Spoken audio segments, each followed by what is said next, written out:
जी हाँ, आज हम निकल पड़े हैं अपने अगले पड़ाव की ओर और आज हम अपने किचन से छुट्टी ले चुके हैं क्योंकि आज कराना है मेरी बहन का ब्राइडल सूट। तो यहाँ पे हम निकल चुके हैं और यहाँ देख सकते हैं ट्रेन जो है वो क्रॉस कर रही है और फाटक बंद है और हम इंतज़ार कर रहे हैं ये ट्रेन कब जाएगी। बहुत लंबी ट्रेन थी।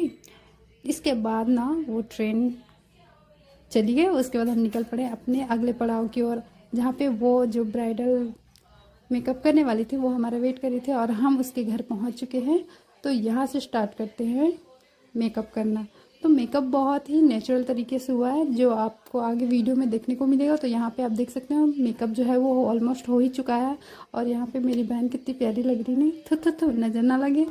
और यहाँ पे है उसका फाइनल लुक और मेरी बहन बहुत ही प्यारी लग रही है। कमेंट करके ज़रूर बताइएगा। और इसका जो शूट है वो कंप्लीट हो गया, हमें लेट हो रही थी तो हम निकल पड़े अपने घर की ओर।